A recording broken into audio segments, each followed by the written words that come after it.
with a specialty in science. Now, today, we want to just like the topic is evolution of science in tax administration, but now for us, in terms of revenue administration, how is science relevant in tax administration? Not just URA, because I'm meant to understand that it's not just URA that is doing this, but how uniquely are we using science relevantly in our cause? I'll start with Stephen.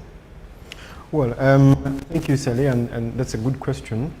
It is not the traditional area of application of science, revenue administration, that is. And also sometimes I find the question a bit bordering on arrogance. Arrogance. Oh. Is revenue administration within science or science within revenue administration?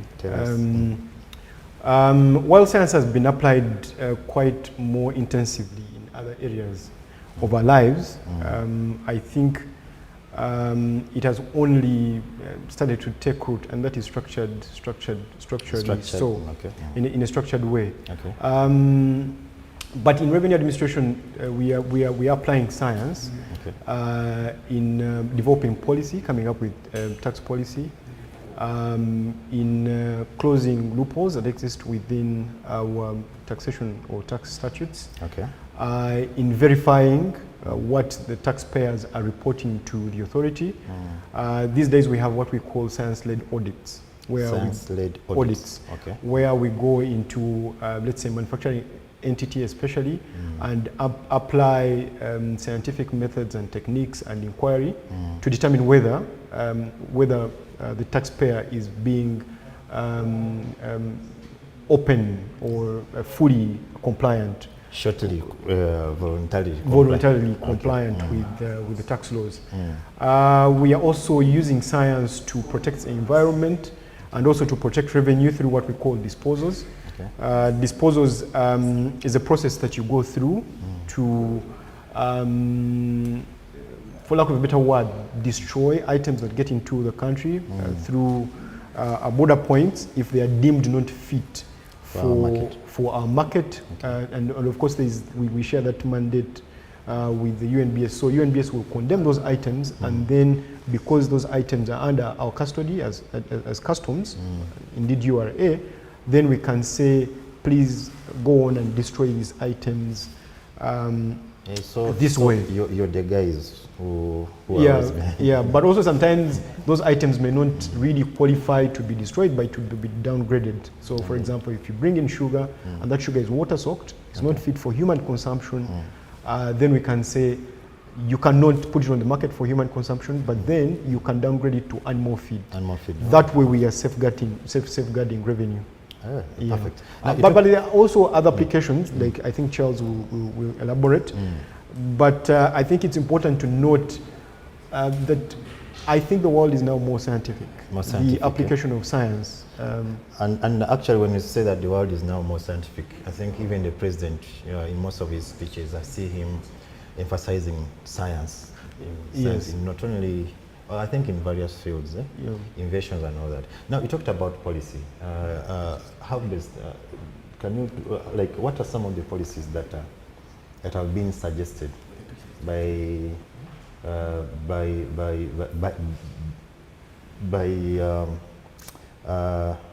the scientists of URA? What are some of the policies? Do we have some of them that are recent in the recent tax amendments that have been passed? If you would permit me, before I go into policy, I would also want to add perfect.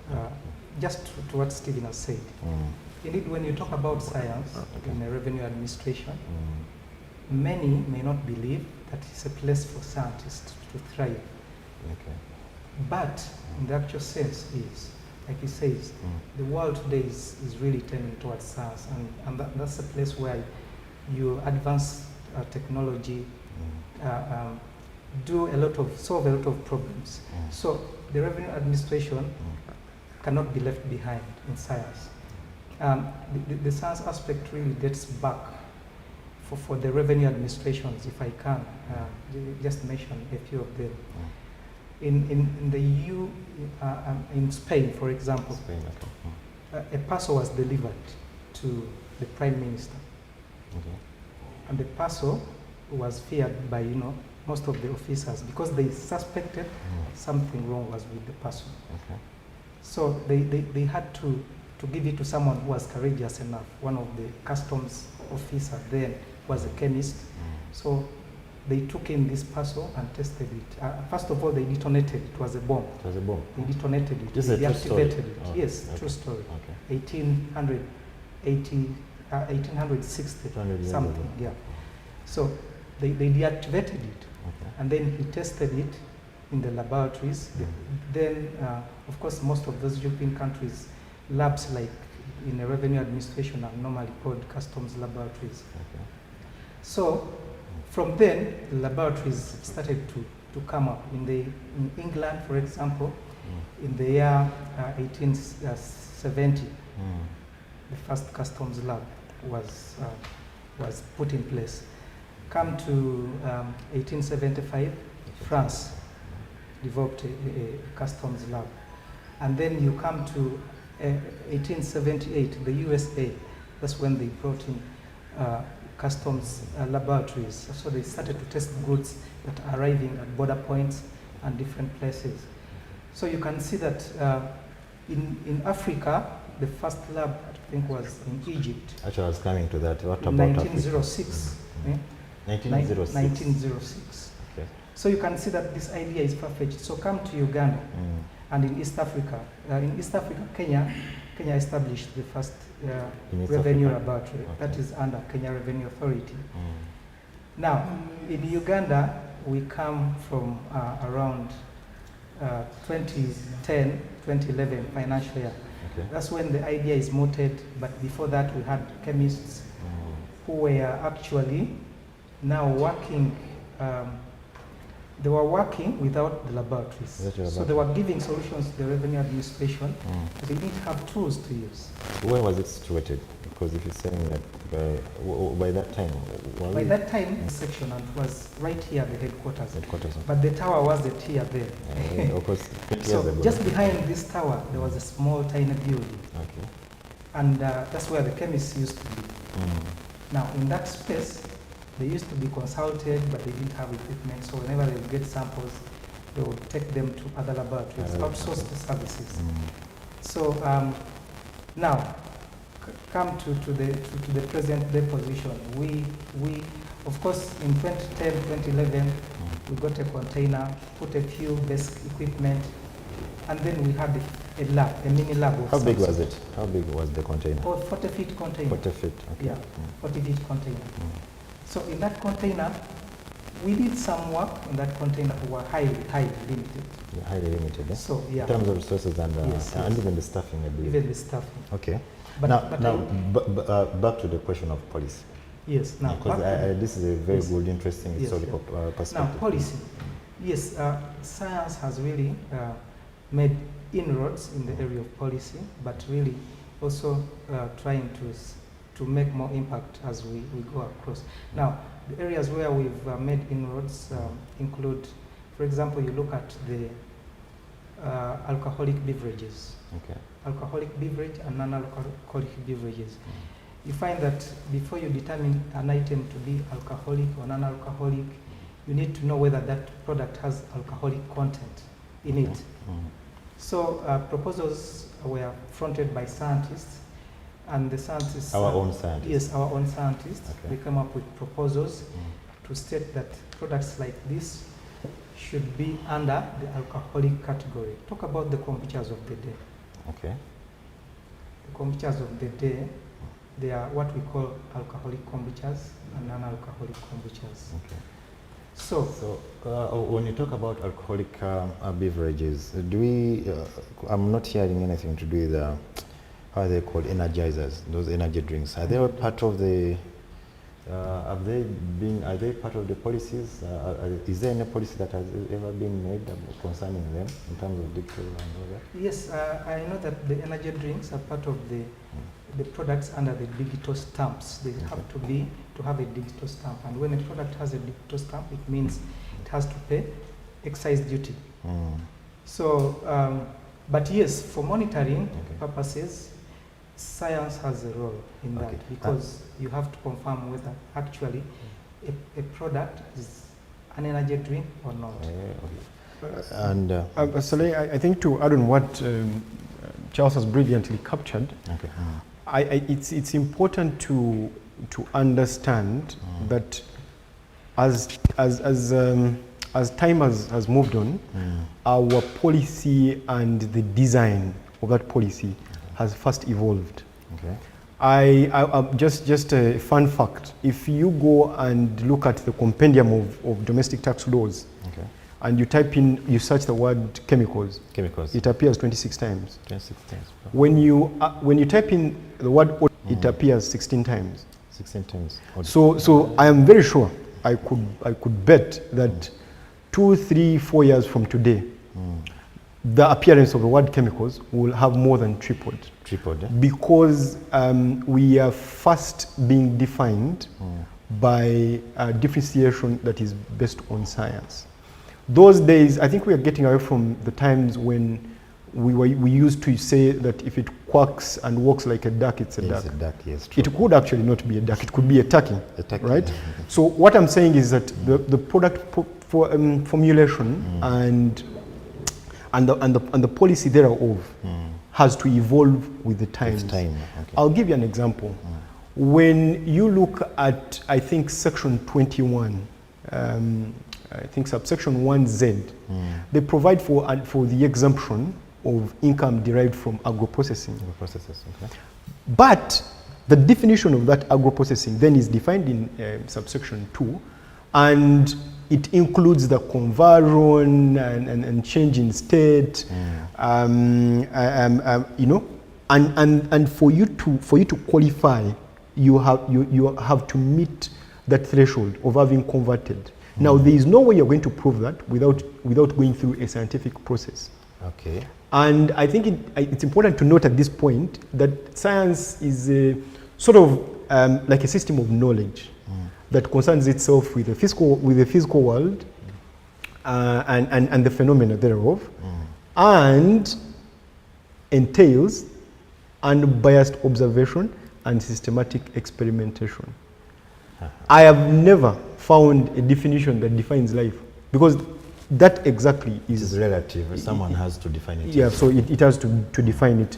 The policy that Charles was talking about, we recently had to support policy formulation around fruit juices, Fruit juices. Okay. where we had to go back to the excise duty to define what a fruit juice is. How is it defined? So it's a long definition, but Long one. the long and short of it is that you are supposed to use the juice, natural fruit Natural juice. fruit oil, okay. So you could have things like preservatives, but that doesn't mean that it's not a natural fruit juice. Okay. But now people are hiding under that not being defined in the act and saying, I am bringing in imitation drink and I'm calling it a natural fruit juice. We are also defining and we are saying it should be 30% 30%. of the total of the total volume Total volume. of that fruit. So we also have supported policy formulation around value addition. You know, and there is an exemption provided for, and I think paragraph 1 of the first schedule of the VAT Act. It provides for an exemption for income on supply of livestock, unprocessed foodstuff, and things of the sort. But it says under paragraph 3 that you shouldn't have added value greater than 5%. Greater than 5%. Okay. Now, I think one of the highlights for my career in the authority is that someone said that that the 5% is not defined, or there was a suit clear, to that extent. Okay. And it's really a long story if I were to go into it. But then science had to come in and say, look here, the value addition, determining value addition, has to go through this process. Okay. You know, and that is how the case was won in the courts of the law. So we are supporting policy within URA, but also at a national level. Now, we've had, I think, a question on anhydrous biofuels. Okay. And the ministry is asking us to look into it and what the tax implications will be. And I think that will be perfect, especially whenever we have these oil crisis and all that. So anyway, is there anything else you would like to say about yes, the policy? The policies, yeah. Currently, we are looking into reviewing some of the policies, for example, on... You mean there are more ongoing reviews? Yes, yeah. Okay. We look at food supplements Okay. versus drugs. Okay. Of course, there is the element of where is the borderline between drugs and food supplements. Some items, like you know very well, you can go to a drug shop and get vitamins. Okay.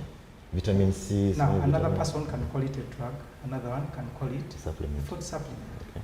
And the taxation is different. When it is a drug, it is exempt of VAT. When it is a food supplement, it has to pay 18% VAT. Yeah. So those are areas that we really under discussion to see how to streamline and point the authority and also our taxpayers. Now, when I compare the historical perspective and the current picture as it is clear that, and even given the positions that you hold in this great department, I should say, is that from your lessons, or rather from practicing your mandate, what are some of the lessons? What are some of the key lessons and achievements that you can proudly stand and say, this one, I can entirely say, this is a lesson that you should consider going forward? I think just before I answer that, I wanted to go back to the historical perspective. Okay. Charles provided a historical perspective as relates to testing facilities and the lab services. But even the other arm, now we've divided or separated the lab services from what we call science investigations, which is really applied science. Oh, okay. And the application of science investigations, or what we call the investigative sciences, also has a historical perspective to it, to the extent that people have been applying it in various forms at different levels, and it has not been constituted as some sort of subfield within tax administration. So, for example, you find that the Japanese have been using what they call the efficiency or percentage method, where they go into, let's say, a farm, it's a company, and they say, okay, using these ratios, in-house, I think we call them input-output coefficients. Okay. And I think some of the manufacturers that have interfaced with science investigations have had the word now. It's sort of common parlance. It's a normal word that's used, a technical term. And the Japanese have been using it to say, okay, we have these ratios for this industry. We see you've been reporting X, but when we apply these ratios, we see you should have reported this. Y. And I think they have been using it since 2004, but the earliest, I think, documentation of the application was, I think, 2007. Okay. We also have had the OECD actually in their compendium on indirect audit methods, came up with something I think they called the unit and volume method, which really simply is the application of input-output coefficients. Okay. Now, you are a being that we have been pioneers in tax administration, and the African continent, just to give you an example, the semi-autonomous revenue administration model was, I think, pioneered in Uganda and Ghana. And now when you look at the continent, they have taken up, that model is, I think... They have benchmarked from us. They have benchmarked from Uganda. Of course, it could have been part of the structured adjustment plan program, but the pioneers were Uganda. And in the same way, we had the first ever science model conference in 2018. So we could be one of the very first authorities to actually consolidate the application of science as an investigative tool. Oh. So that, I think that provides what could be more contemporary history. So that means that it's no longer about Anamula Vieko, that thing where they say, who has seen Solomon Mokisa we are hunting for Solomon Kisa. No, that no longer happens. You just have to pick samples from your place and then we bring it here and then we prove that indeed it's supposed to pay, right? Well, we also have an angle. We have another arm or another function that handles looking for someone who's not. That arm is what I'm calling science investigations. Science investigation. Where we do a risk assessment, Okay. and we say, okay, it's highly likely that this person is involved in a certain level of non-compliance, Okay. and we move in. And we go through your production process. Sometimes we do what they call trial production runs with you. You put in your raw materials, we monitor them, and at the end of your process, there's a product, and then we do computations. And we say, okay, from what we see here, of course, say for a few changes in the processes over time, you should have declared this much as your production, or indeed sales, and not what you're declaring, and therefore you're falling short. So it goes back to the Japanese. So it's quite akin to what the Japanese have been doing. Okay. Okay. Good morning, our viewers. Please, we are continuing with the show. You can kindly send through your questions. We are live on Facebook, live on YouTube, and also Zoom. But also, you can follow the hashtag on Twitter. It is the Tax Investigator. In case of any question, any feedback that you'd like to get from us, we are gladly ready and we shall give you the answers that you need. Now, shortly, before we go into a commercial break, just about the lesson, like two key lessons or and recommendations. Just to put into perspective, this discussion. For example, for the lab services, the lab services are looking at items, whether imported or locally produced. Okay. Now, when items, for example, come from China, Japan, UK, US, even Kenya, Tanzania, wherever they come from, we have to identify them correctly. Okay. And we've seen that some items actually, you cannot just use your eyes or your senses of smell, the naked touch, eye. to say that this item is this. Okay. So we found that the items that are unique, you can't just use your natural senses. Okay. And those are the items that we specialize in. Okay. So we put up a lab in order to look into those items and assist the tax assessment process. Now, over the years, we've learned that there are clients that are really genuine. They declare the item the way it is. The way it is, okay. And we thank them so much for doing such a tremendous job. Now, there are those clients who are unscrupulous, the taxpayers. When an item is, say, for example, I could say it is a textile material. Okay. And they know it is cotton, and cotton pays a higher tax. They want to pay a lower tax, so they will call it polyester, for example. Okay. Now, in that case, they will misdeclare that item, call it polyester.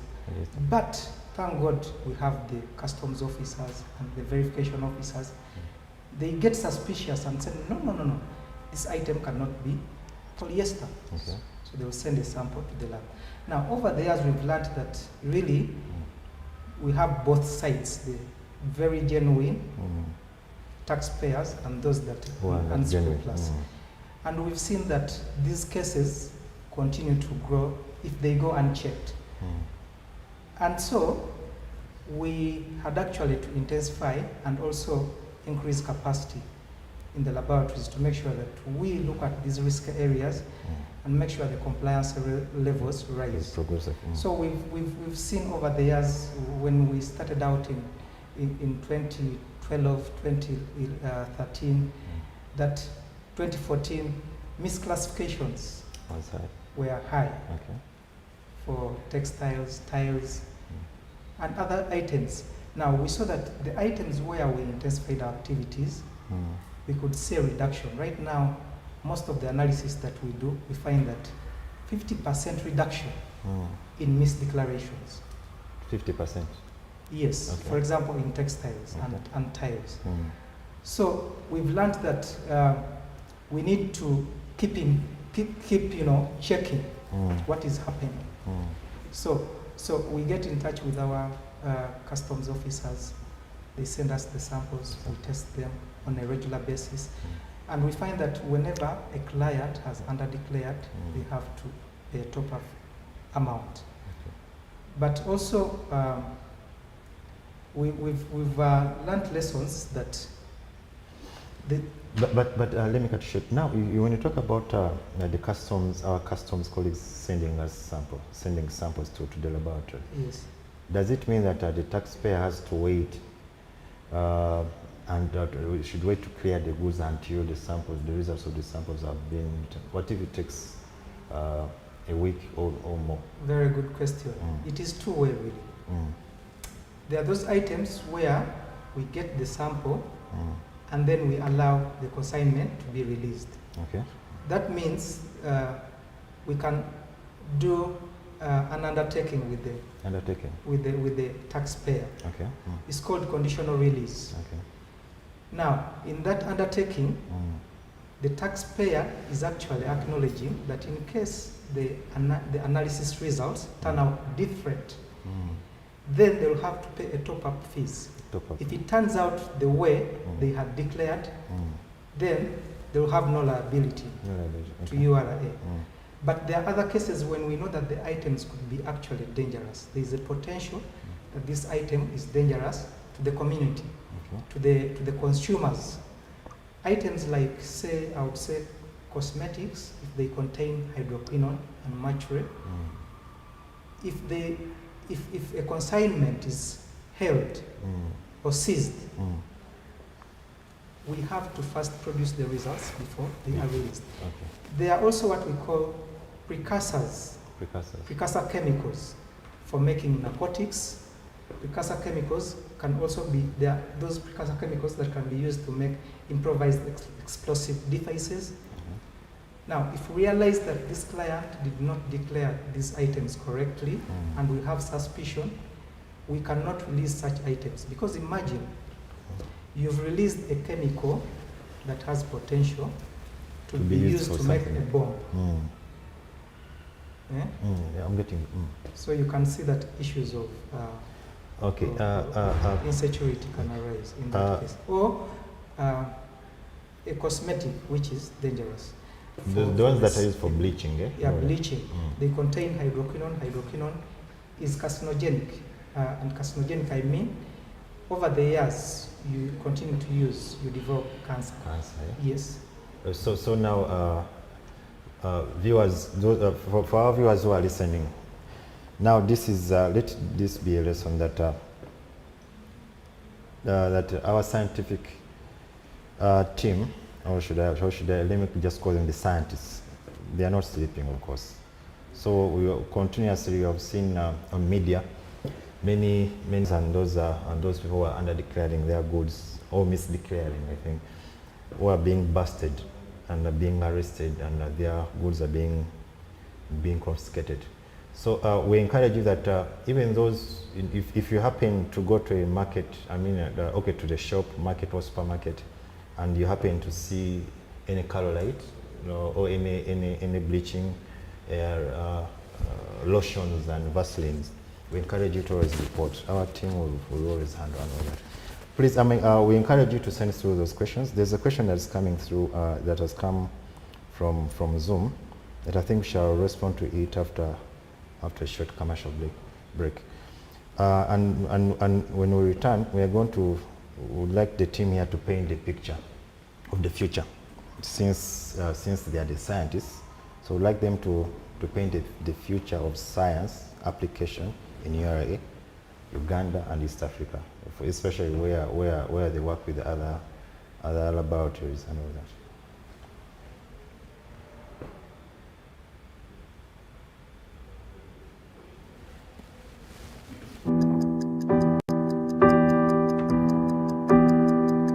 In chess, the small one can become the big one. It's the same here. And here too.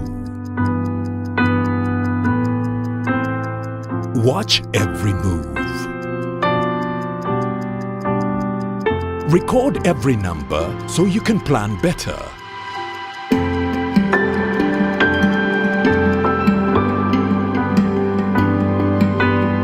No matter the size of your dream, tomorrow's success belongs to those who keep today's records clean.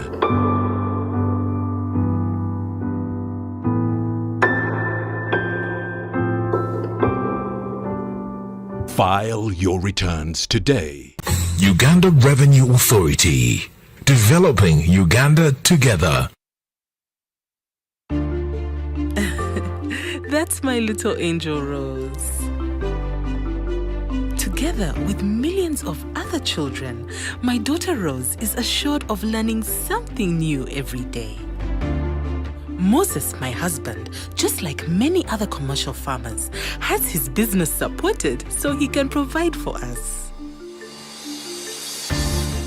When my other little one was on the way, even with my pregnancy complications, it was a quick, smooth ride to Mulago Specialized Women and Neonatal Hospital. Also, my new baby was able to make it through his first days with the help of specialized equipment thanks to the reliable electricity which has also been extended throughout the country. All this and more has been made possible because of you.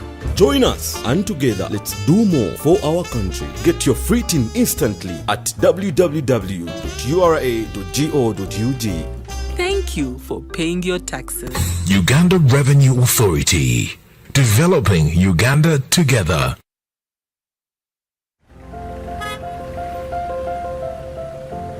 Kapo, you seem to be in a hurry. Where are you going to? I'm gonna pay URA visit. Why would anyone visit URA? Of all places? To know more about the Kakasa business solutions, namely digital tracking solution, the voluntary disclosure program and electronic fiscal receipting, and invoicing solution, which have turned my business around. You know I need to be on top of my game to protect my empire. If you know, you know. I too need to know what Kapo knows. Kakasa, be sure you are in charge of your business. Uganda Revenue Authority, developing Uganda together.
Uganda Revenue Authority.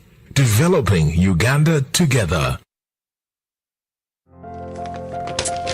Wait, Abu, tunamaliliza. And what are you doing throwing papers all over the place? I'm looking for an invoice for a sound system and cables that I received yesterday, but I can't find it. You know there is a way of keeping all this in one place and available to you as and when you need it. I really wish there was one, because the way these invoices grow legs and disappear. I believe this is what you're looking for. Now how did it get there? Tabo! Do you know that with EFRIS, you can stay on track of all your business transactions and improve on your record keeping? How so? Kati tuli ku computer with EFRIS. I just search using the fiscal document number and I retrieve the records I'm looking for. Bookkeeping becomes simple after that. Kapo, awesome, yeah. I began using URA's Kakasa solutions and now I'm in charge of my business. And you can as well. Kakasa, be sure you are in charge of your business. Uganda Revenue Authority. Developing Uganda together.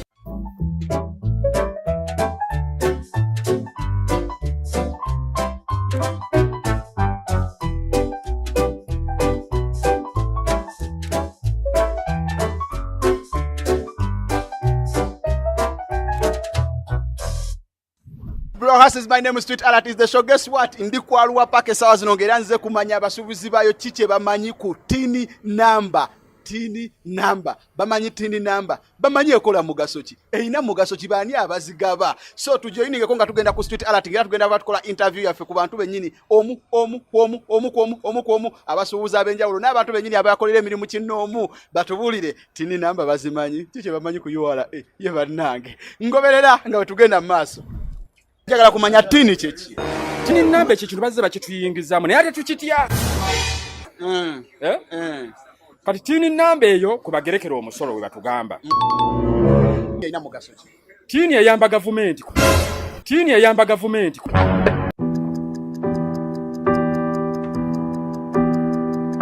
In chess, the small one can become the big one. It's the same here. And here too. Watch every move. Record every number so you can plan better.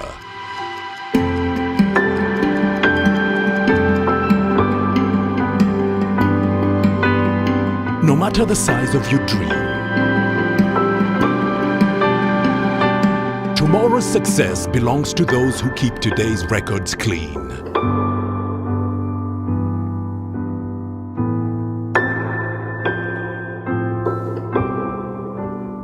File your returns today. Uganda Revenue Authority. Developing Uganda together. That's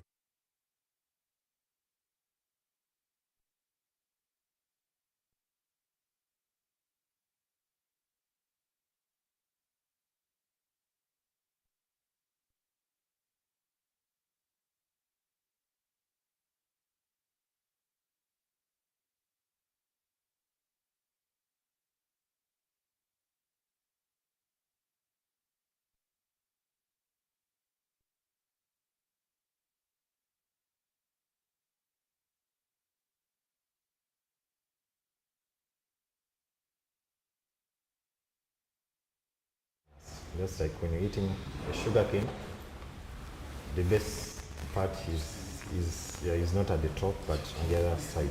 Now, just shortly before we went for the commercial break, we had questions. Our colleagues here will address them.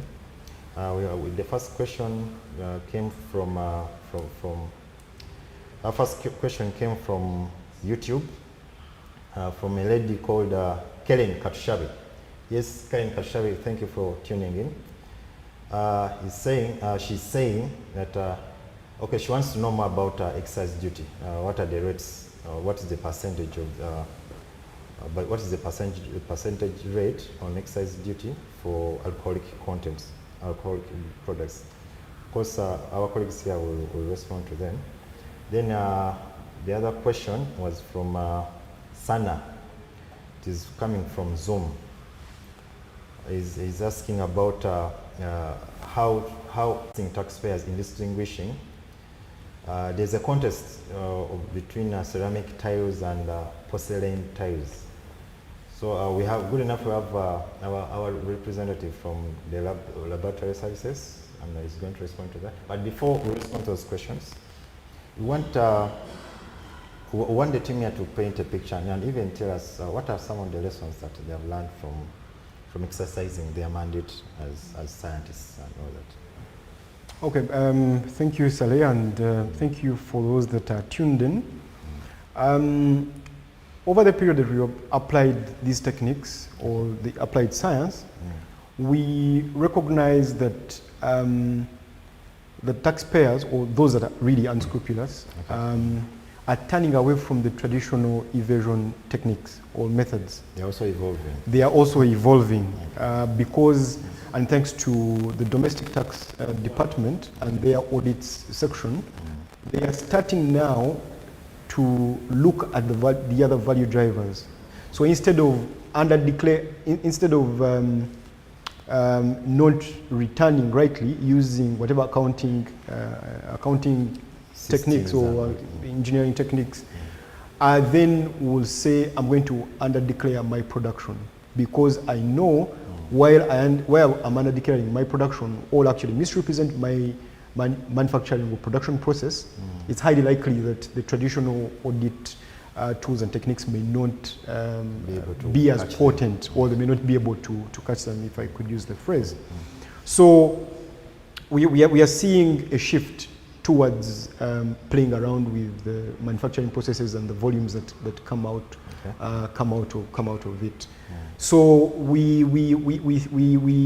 are thinking that we need to apply these techniques even more than we have applied them across maybe the different subsectors or sectors, manufacturing subsectors that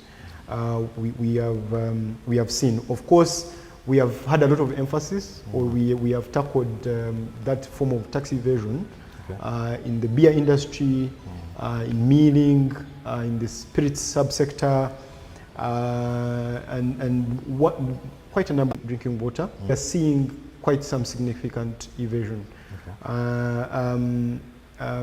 We also are looking at the other schemes that are used to avoid tax, especially by mislabeling or misclassifying products, so that one can escape the affixation of digital tax stamps, or even complying with the provisions of IFRS. So those are some of the lessons we have learned.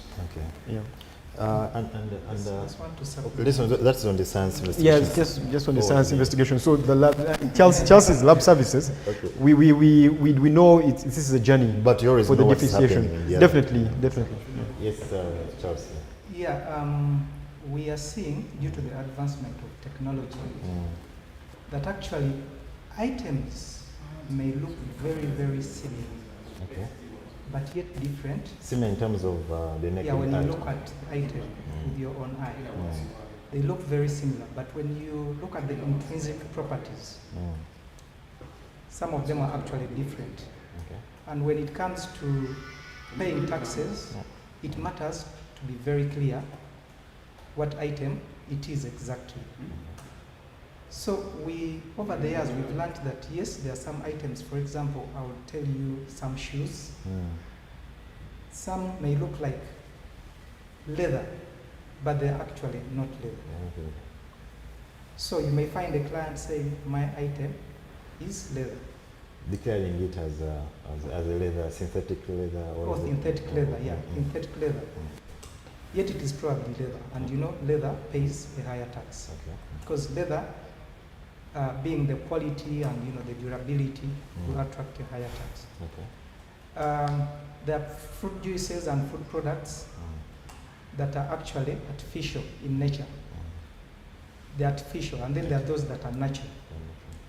So the manufacturer will try to mimic the artificial product to mimic the natural product. And so they come and declare. Now, if they see that, for example, the artificial product will attract a lower tax,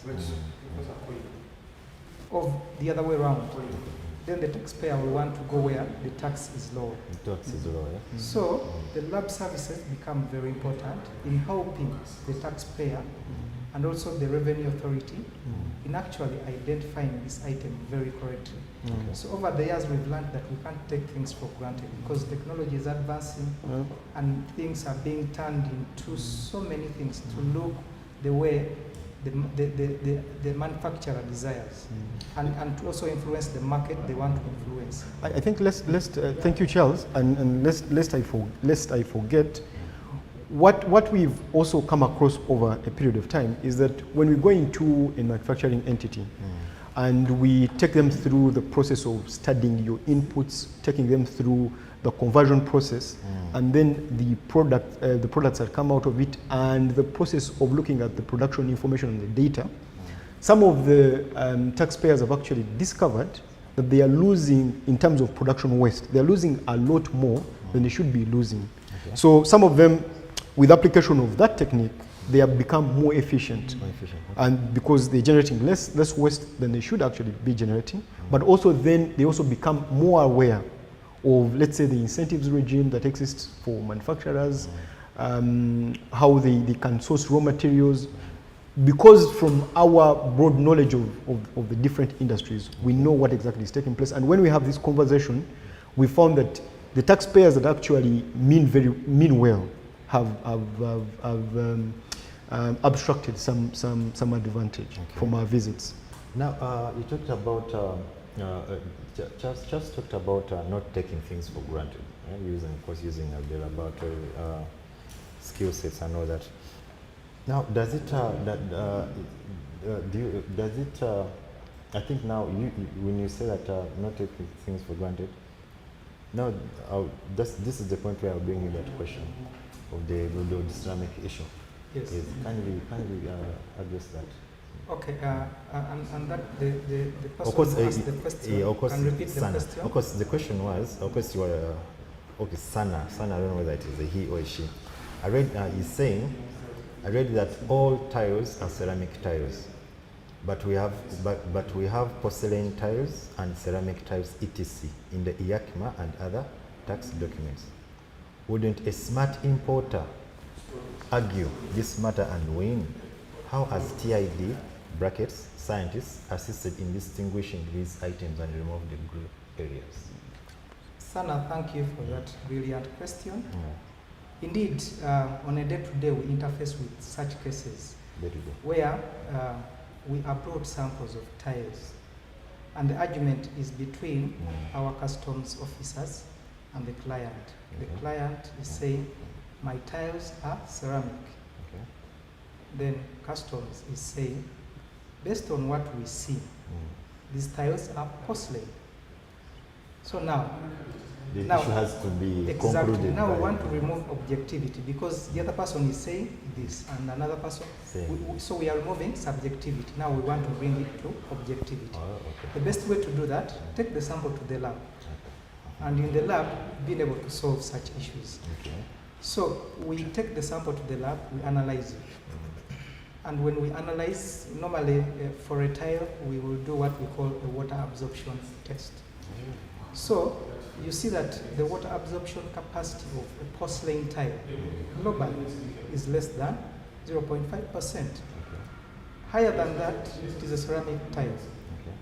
So we've been able to solve those issues objectively, and we believe that whenever challenges like that arise, whether it is the taxpayer or our own officers, the best way to handle this issue is send the sample to the lab, and we shall give you an objective perspective, opinion and opinion.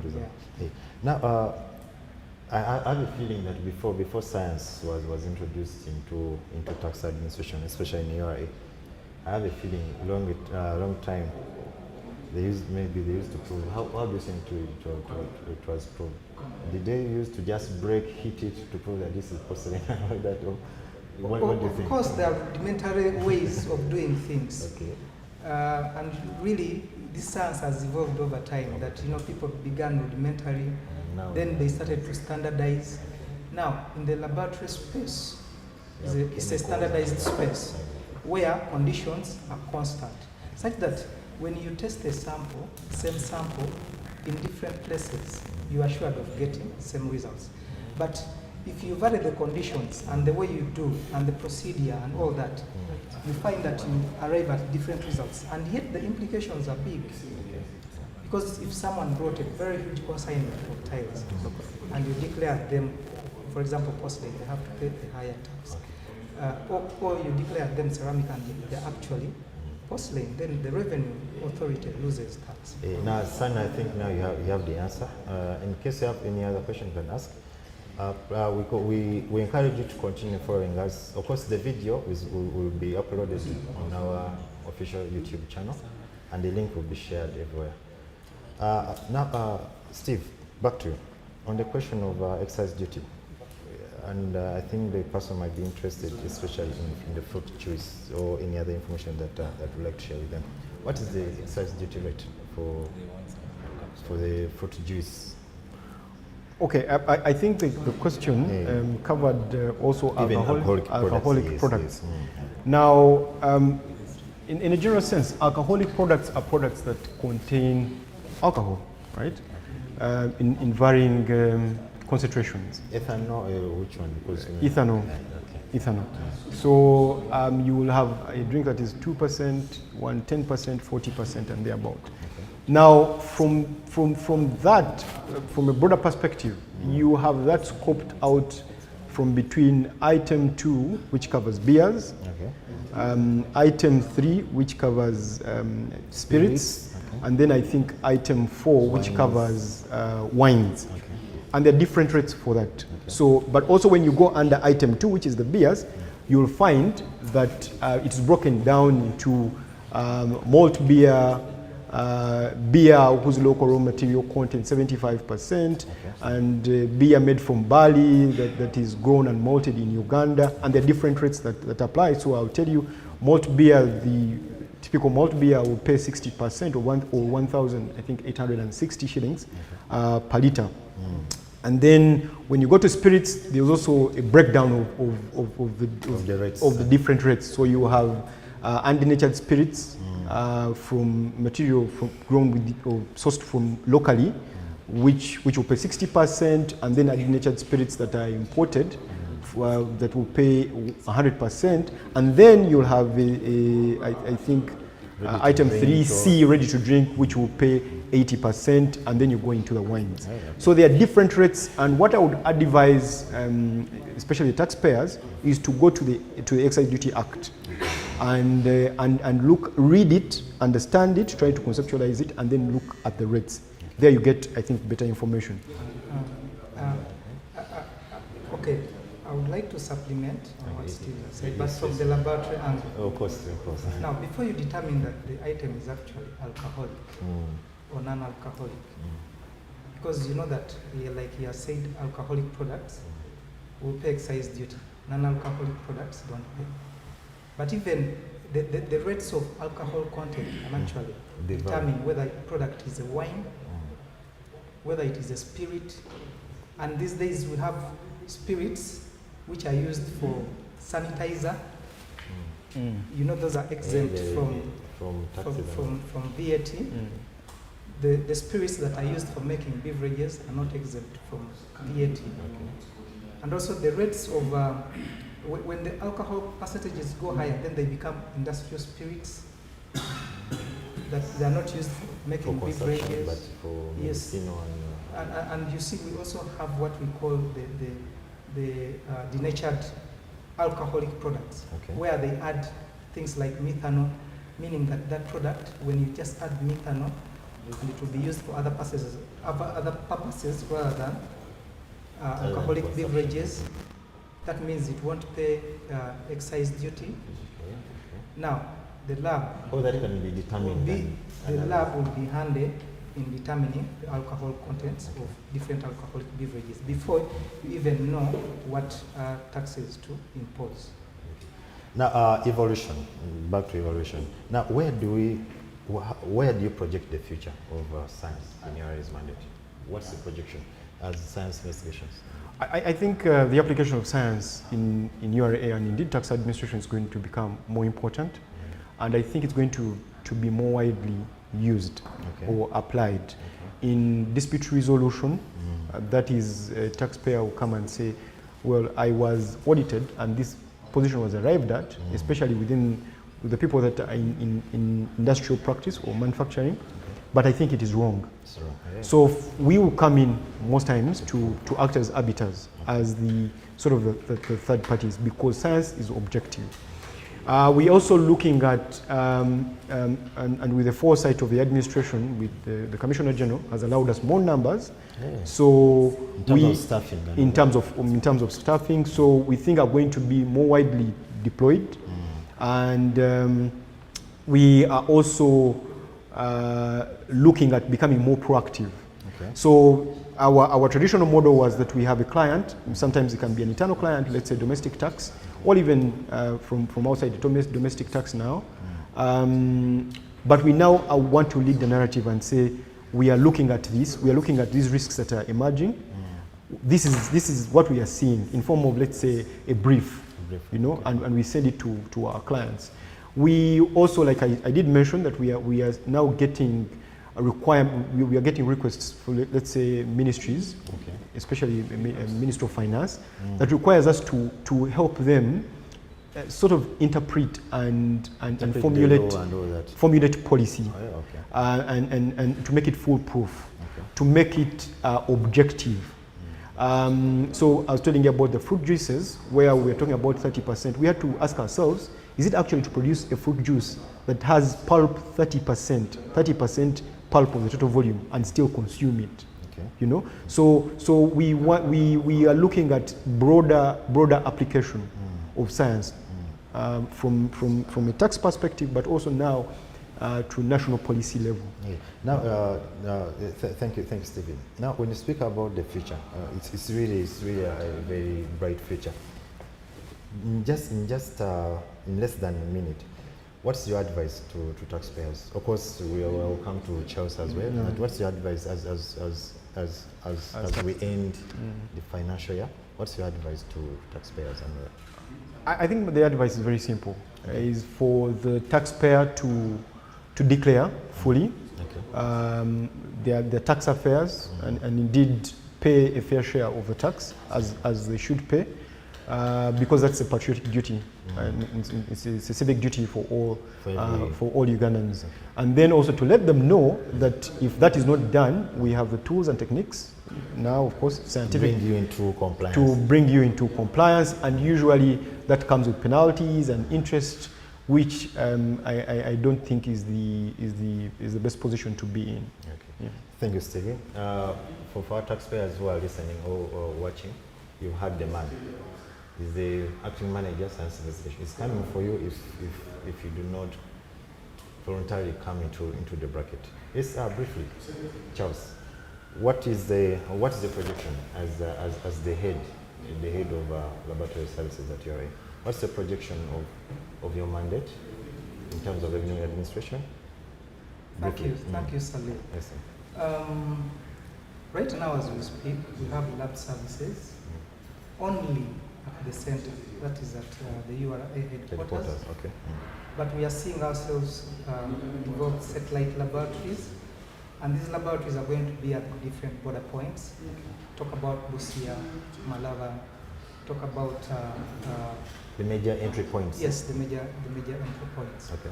So we'll expand the lab services, and this is bringing services near to the clients. Whereby they don't need to travel all the way, and then they get their results in the shortest time possible. But we are also looking at advancing in technology, making our processes more automated. Technology always makes services, easily accessible. So we are looking into that, and we already started on that journey. We are looking at I know that the traditional roles of a lab like ours has been tariff classification. We are able to assist our customs authorities and then the local authorities to assess taxes. Okay. But influence is going beyond tax assessment. On a day-to-day basis, you see that illegal items are imported into the country, like narcotics. So, and the mandate for this organization is also to deter such acts. So, prohibited items and restricted items, working hand in hand, of course, with other agencies like NDA, NEMA, Ministry of Agriculture. We are finding that we'll have more influence and better equipped to be able to serve the population better, Uganda better. We see ourselves also expanding on the scope of services that we are offering, the service offering. When we started, we could only do a few tests, but right now we've really expanded our scope of tests. So we are covering those areas that we are seeing where the risks are. The risks are better. So what's your parting shot? What's your advice as we come to the end of the year? My parting shot, first to the taxpayer. First, we want to thank you for paying the tax. For those who have paid. Then for those we are building Uganda together, and that is a noble cause. Noble cause. Okay. We want to also tell you that as we go forward, the lab services will be opened up to the public. They will not only be for URA, but they will be opened up to the public. That whenever the public has, a a sample they feel they want to test in the capacity that we have, we'll be able to serve them. Especially those who are setting up businesses and they businesses and all that. But really, we'll have a portion which we give to that side. Not, of course, forgetting that our bigger mandate is to enforce and compliance in the tax administration area. But also, I would like to tell the taxpayer, like my colleague, and really to enhance what he said. It's always better if you pay the right tax the first time. When you do that, you save yourself a lot of inconvenience from our side, from the tax body, because voluntary compliance is always what we aim to achieve as an organization. But where there's a purposed defrauding of tax, then of course the law comes into force. So the best way, pay your tax, do it the right way. Yeah, you've heard from the man, from the main of the big man here. Thank you so much. As I'm glad to say, I want to thank everyone that has stayed with us for all this time as we are discussing evolution of science in tax administration. So, of course, the conversations are going to continue. We shall continue with conversations online, Facebook, Twitter, YouTube. And for any other more information, especially regarding, just like Stephen was talking about the rates, we have our brochures online. When you go under the A to Z section on the URA website, you'll be able to see a list. It's a service, a list of brochures that you want to read more. And then as we wind the financial year, I also want to thank everyone that has complied and paid all that is due. And for those who have not yet complied, we have a humble request that we have only a few days until 30th June to comply. Do not invite the tax investigations team to come and knock on your door, to come and pay a visit at your business premises. Because just like Stephen and Charles have emphasized that the consequences are not friendly.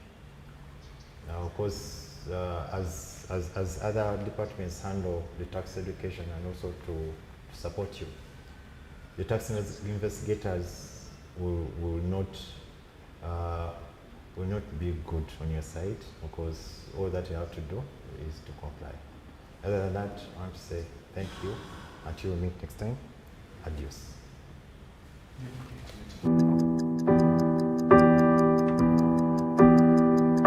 In chess, the small one can become the big one. It's the same here. And here too. Watch every move. Record every number so you can plan better.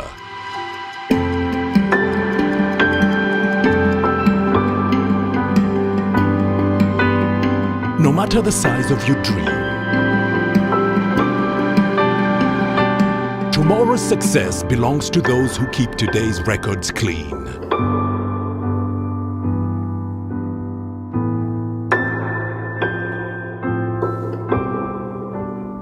File your returns today. Uganda Revenue Authority. Developing Uganda together. That's my little angel Rose. Together with millions of other children, my daughter Rose is assured of learning something new every day. Moses, my husband, just like many other commercial farmers, has his business supported so he can provide for us. When my other little one was on the way, even with my pregnancy complications, it was a quick, smooth ride to Mulago Specialized Women and Neonatal Hospital. Also, my new baby was able to make it through his first days with the help of specialized equipment, thanks to the reliable electricity which has also been extended throughout the country. All this and more has been made possible because of you, Join us and together let's do more for our country. Get your free tin instantly at www.ura.go.ug. Thank you for paying your taxes. Uganda Revenue Authority.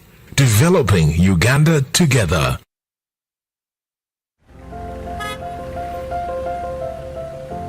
Kapo, you seem to be in a hurry. Where are you going to? I'm gonna pay URA a visit. Why would anyone visit URA? Of all places? To know more about the Kakasa Business Solutions, namely digital tracking solution, the voluntary disclosure program and electronic fiscal receipting, and invoicing solution, which have turned my business around. You know I need to be on top of my game to protect my empire. If you know, you know. I too need to know what Kapo knows. Kakasa, be sure you are in charge of your business. Uganda Revenue Authority, developing Uganda together.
Uganda Revenue Authority. Developing Uganda together.